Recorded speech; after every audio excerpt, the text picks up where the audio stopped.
इसके बाद है students flash memory USB drive. Flash memory is a permanent storage device. Flash जो होती है यूएसबी जिसे हम कहते हैं, ठीक है।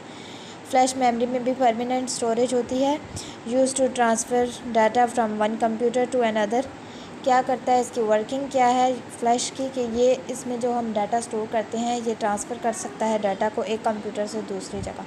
मतलब आपके पास अगर फ्लैश मेमोरी में आपने कोई डाटा डाला है और वो डाटा आपने ट्रांसफ़र करना है, तो आप कैसे करेंगे, यूएसबी को लगाएंगे कंप्यूटर में, सीपीयू में, ठीक है। उस पोर्ट में लगाएंगे तो वो डाटा को क्या है वहाँ से अपने अंदर से ट्रांसफ़र करेगा, उधर जहाँ पे आपने डाटा को ट्रांसफ़र करना है वहाँ पे आप इसको ट्रांसफ़र कर सकते हैं यूएसबी के through.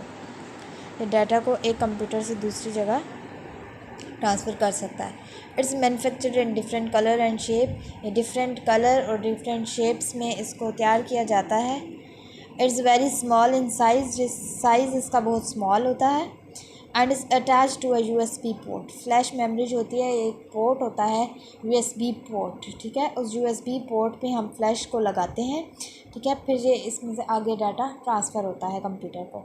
It's available in different capacities. Different capacities में कैपेसिटी क्या होती है कि एक जो यूएसबी है अपने अंदर, जो फ्लैश है वो अपने अंदर कितनी जो है वो डाटा को सेव रखने की क़ुव्वत रखती है, ठीक है।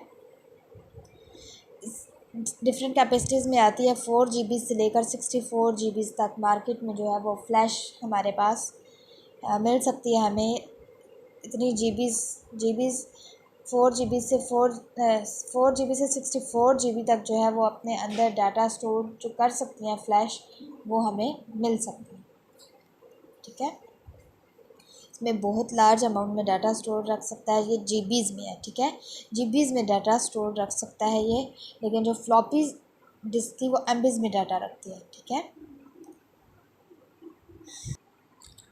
स्टूडेंट एक ये ब्लॉग बना हुआ है, आपको उसके देखते हैं।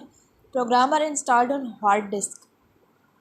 कहते हैं कि जो हम प्रोग्राम वगैरह इंस्टॉल करते हैं वो कहाँ पे करते हैं, हार्ड डिस्क में। अभी हमने पहले भी डिस्कस किया था कि जितने भी सॉफ्टवेयर्स होते हैं वो हम कहाँ पे इंस्टॉल करते हैं, कहाँ पे प्रीवियस इंस्टॉल होते हैं, हार्ड डिस्क में, ठीक है।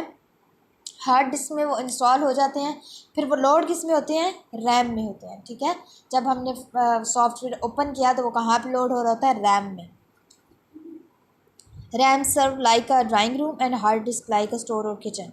कहते हैं कि एक तरह स्टोर या किचन कह दें कि हमने जो चीज़ें हैं वो रख दी उधर एक साइड पे, और ड्राइंग रूम जहाँ पे हम कुछ देर के लिए, मतलब अगर आपके पास कोई गेस्ट आ जाते हैं तो आप उसको ड्राइंग रूम में बैठाएंगे, किचन में नहीं लेके जाएंगे। तो किचन में हम क्या करते हैं, जिस तरह जहाँ पे इन्होंने एग्जांपल दी हुई है कि किचन में हम क्या है उसको ऐसा हार्ड डिस्क वो काम कर रहा होता है,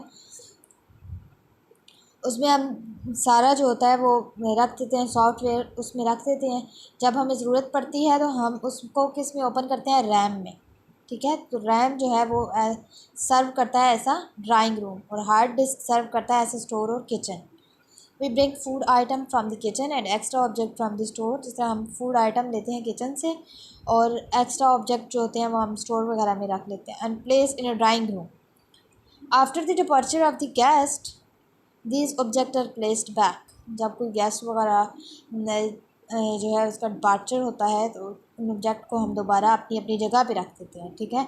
मतलब आपने अगर कोई फ़ाइल पे काम किया है, वर्ड प्रोसेसर की आप एग्जांपल ले लेते हैं हम स्टूडेंट्स।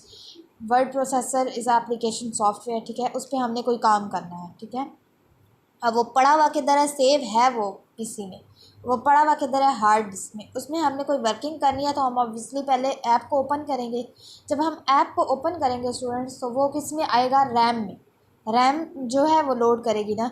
जब हम उसको काम कर लेंगे, काम करने के बाद हम क्या करेंगे, उस ऐप को क्लोज़ कर देंगे। इट मीन्स कि हमने उसको दोबारा जो है वो किचन या स्टोर में रख दिया। फिर जब हमें ज़रूरत पड़ेगी तो हम उसको ले लेंगे, ठीक है, रैम में ओपन कर लेंगे। इसी तरह इसकी भी एग्जांपल है, बहुत अच्छी एग्जांपल है। कहते हैं same is with the case of hard disk and RAM. तो हार्ड डिस्क और रैम का भी ऐसा ही केस है कि जब हमें ज़रूरत पड़ती है हम फाइल को लोड कर लेते हैं रैम में, और वैसे वो कहाँ पे रहती हैं फाइल्स, हार्ड डिस्क में सेव रहती हैं सॉफ्टवेयर्स, ठीक है। इसके बाद students optical storage devices. Normally optical storage devices is control by laser light. Optical जो है वो कहते हैं ऑप्टिकल स्टोरेज डिवाइसेस को किस तरह हम कंट्रोल करते हैं, लेज़र लाइट के थ्रू। इसमें डाटा जो होता है स्टोर रहता है, परमानेंटली डाटा स्टोर रहता है स्टोरेज इसमें। लेकिन इसमें हम डाटा को रीड किस तरह करते हैं, एक सेव तो हो गया डाटा, लेकिन उसको रीड भी तो करना है, उसको देखना भी तो है कि कैसे वो उस डाटा को हम आगे देखेंगे। उस डाटा को रीड करने के लिए किस से कंट्रोल किया जाता है, उसको लेज़र लाइट से रीड किया जाता है, ठीक है। Data store on CD roams, जिस तरह CD रोम्स होती हैं, ठीक है, एंड DVDs। डाटा स्टोर किधर होता है, CD रोम्स और and DVD roams. CD roams और DVD रोम्स में जो डाटा स्टोर रहता है वो कौन सी होती है, उन जो उसमें डाटा स्टोर होता है वो हमारी होती हैं optical storage devices. Such disk contain tiny holes design in different pattern. उनमें कुछ स्मॉल होल बने हुए थे, जिस तरह आपके पास कोई कार्टून को मूवी वगैरह की सीडीज़ हो गई, सो उसके ऊपर आपको देखें तो आप कभी उसको फ्लिप करके देखें तो उसके ऊपर एक आपको कलरफुल लाइट भी मिलती है, दैट इज़ लेज़र लाइट, ठीक है। उसके थ्रू जब वो उसको रोटेट करते हैं, जब वो घूमती है, जब आप उसको लगाते हैं तो ऑब्वियसली सर्कुलेट करती है, ठीक है। जब वो सर्कुलेट करती है तो लेज़र लाइट के थ्रू उसमें से डाटा को रीड किया जाता है और देखा जा सकता है, ठीक है। Each DVD ROM drive contain laser lens. हर जो CD होती है उसमें एक लेज़र लेंस लगा हुआ होता है। लेज़र लेंस क्या करता है, ऑप्टिकल डिवाइस है मतलब, तो इसमें ऑप्टिकल स्टोरेज डिवाइस है, तो उसमें लेज़र लाइट, ठीक है, लेज़र लाइट यूज़ हो रही है डाटा को रीड करने में। सो data is read with the help of laser light. तो जो CD या DVD रोम्स में डाटा स्टोर होता है उनको हम किसकी मदद से रीड करते हैं, लेज़र लाइट की मदद से, ठीक है।